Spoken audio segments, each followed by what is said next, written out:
යමු යමු මේ හැරි කවුරුත් නැහැ. ආන් අතන වයසක මිනිස්සෙක් ඉන්නවනේ.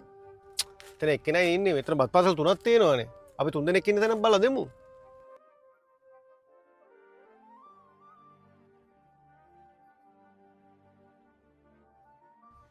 නවතන්.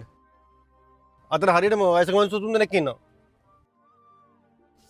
සියා තුන් දෙනා වෙන්න පොඩ්ඩක්. මෙතන කැම්පස්වල තුනක් තියෙනවා. තුන් දෙනා ගන්න. හරි අපි යමු.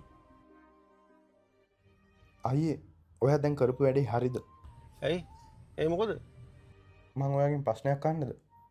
මොකද්ද? දැන් ඔයා හිතන්නේ ඔයා වේගෙන් වාහනයක් පදවන් යනවා. අදිසියෙම සුක්කානුම ලොක් වෙනවා. බ්‍රේක් වදින්නේ නැහැ. හෝන් එක වැඩ කරන්නේ නැහැ.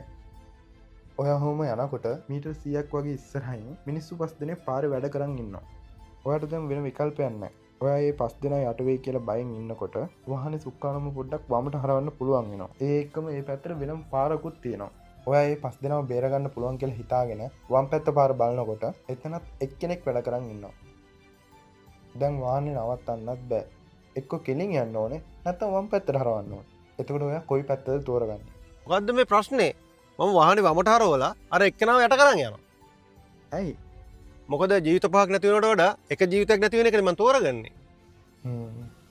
එතකොට පවුලක් හොඳින් තියන්න නම් එක්කෙනෙක්ව බිල්ලට දෙන්න පුළුවන්. වීදියක් හොඳින් තියන්න නම් ගෙයක් බිල්ලට දෙන්න පුළුවන්. ගමක් හොඳින් තියන්න නම් වීදියක් බිල්ලට දෙන්න පුළුවන්.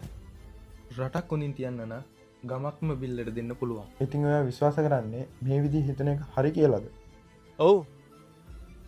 එතකොට මේ වම් පැත්තේ පාරේ ඉන්න කෙනා ඔයාගේ අම්මා වුණා නම් ඒ වම් පැත්තේ හිටපු කෙනා ඔයාගේ වයිෆ් වුණා නම් ඔයාගේ දරුවා හිතන හිටියා නම් මං තේරුම් කරේ ඔයා පළවෙනියට හම්බුන කෙනාට කෑම එකක් දෙන්න නැතුව අර තුන් දෙනාට කෑම එකක් දෙන එක හරිද?